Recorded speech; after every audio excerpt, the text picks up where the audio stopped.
tutorials. So in this tutorials we can discuss with what are filters. So how to create filters in web applications. So to create filter we need a web application. So we can start off with one web application here. So under the project tab go for the right click and new project. So in new project can find Java web and web application. Go for the next. And here the name of the project we must specify. So I can go for filter example. And then click on the next, and then enable context and dependency injection and click on next. So finish it.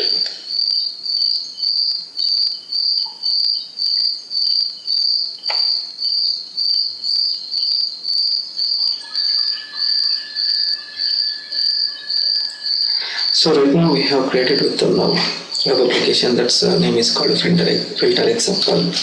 So here in this web application you find initially the index.js page. So here, so I can delete this comment and I will run this program first.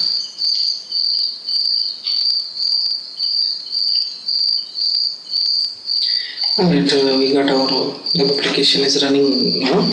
So here go to the NetBeans and I'll edit this index.jsp. So I can go with the form tag, form action. I will pass the action, that is my servlet, which means it has to take me to the my servlet, and method is supposed to be the default method. I am going to use the get.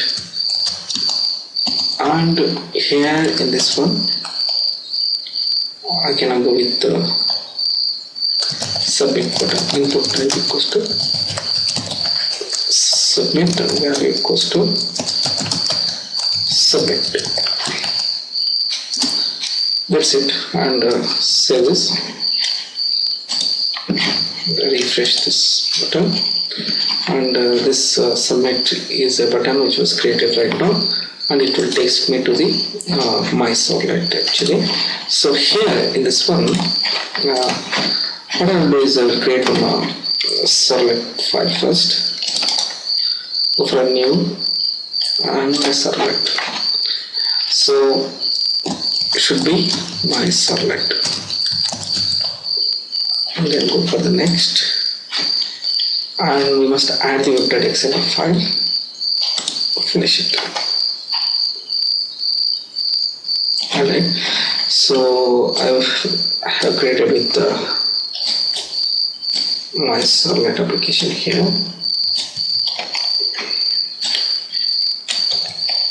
and I will delete all the comments which are not necessary right now.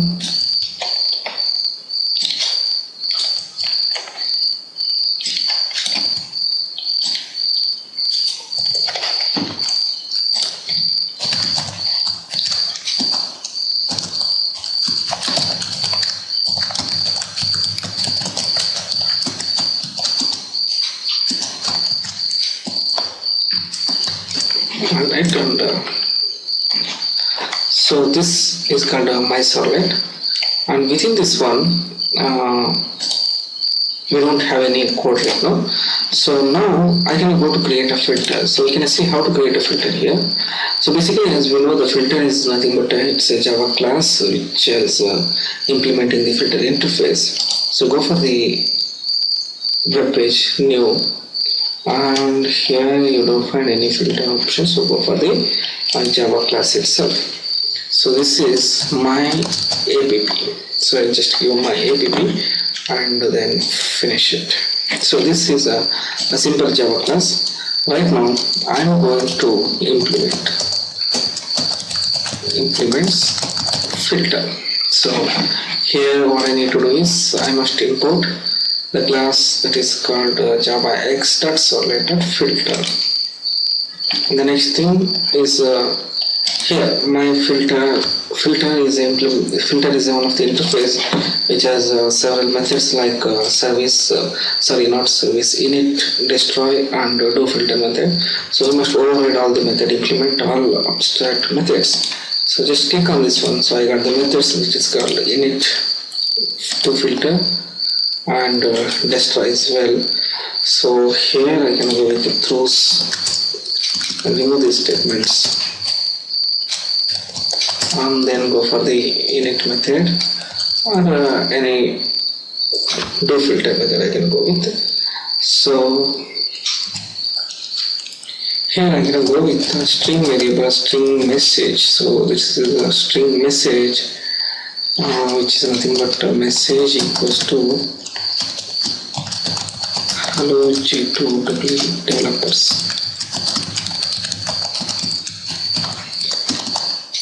Here I can go with system.out.println, that is entering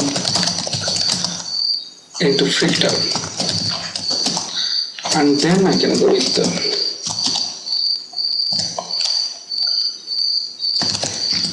request dot set attribute. The name of the attribute is message, and this is supposed to be message again, and here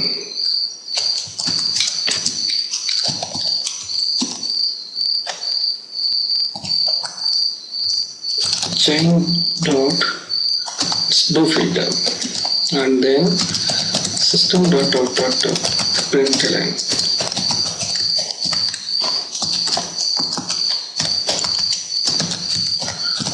exiting filter, and here in destroy I'm going to go for one more statement that is called destroy, or I can go with the output from destroy, and I can put here system.out.println output from init. That's it. This is my app filter. So once the filter has been created, we must deploy this filter within the web.xml, like web application. So go for the web.xml. So within the web.xml, what we need to do is we must deploy the filter using the filter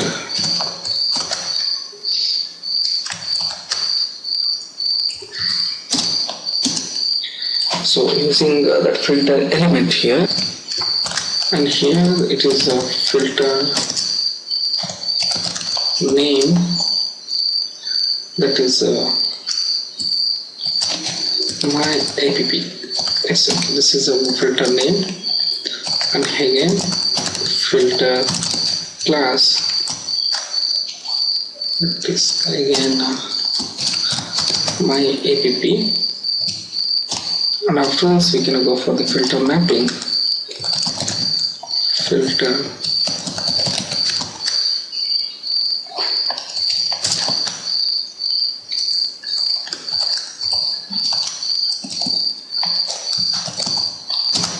is a filter mapping, and again we have a filter name here. This name of the filter is my app.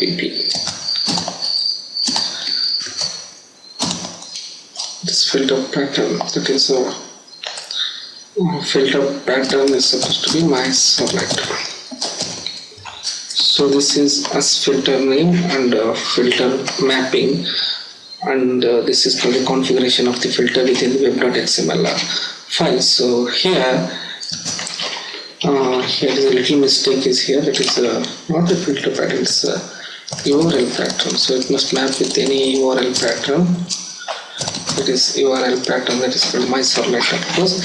So here the filter must be mapped to the any one servlet or any one URL pattern. So when the filter is mapped to the any one servlet or any JSP or any HTML, what happens? The filter will be executed before the execution of the URL that is mapped to that filter. So the filter will not return any data to the client.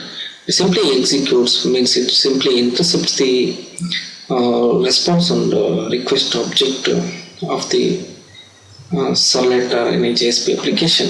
So here this is the configuration, And the next thing is my servlet. So here go to my app, which is nothing but we have created a request.set attribute method. That is called method is supposed to be set attribute which has a message as a name and a message as a value here, and we can get that within the my servlet. So here what I need to do is, so I'm going for print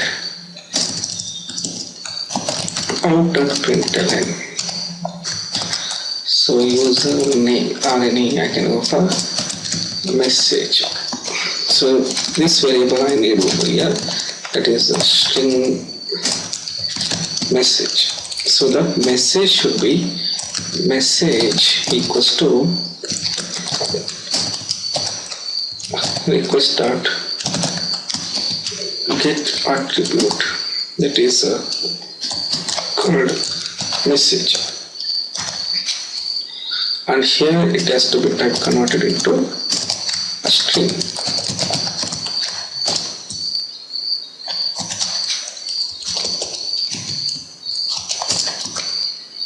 So we can go with the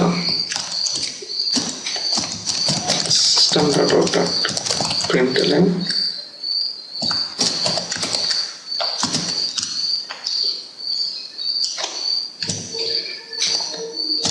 Here it is my servlet.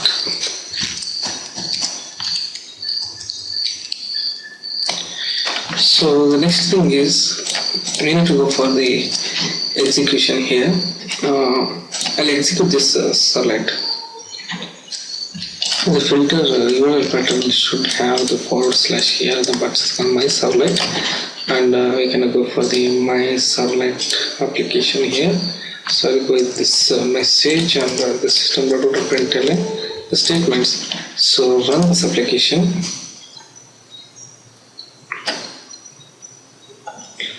And here submit. So I got hello J2EE developers, so which is the output from this filter actually.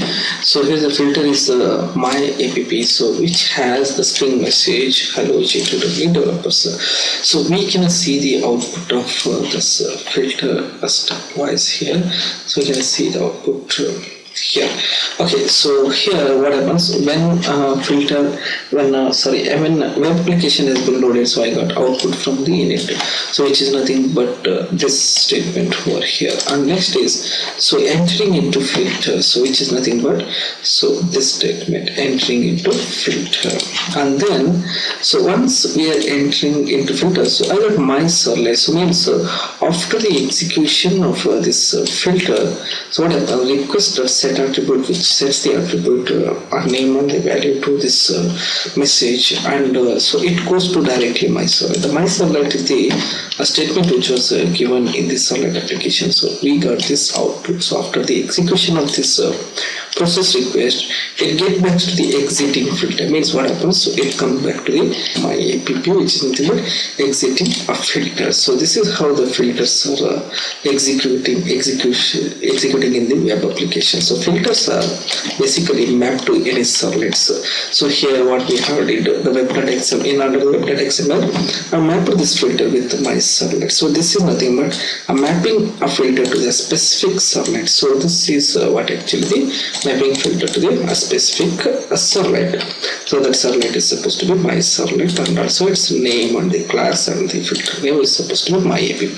Everything is my app here. The only thing is so URL pattern should be stopped with / and my servlet, and here the my servlet is the execution start, the filter execute before the execution of what actually the servlet. So during the what happens, the filters are basically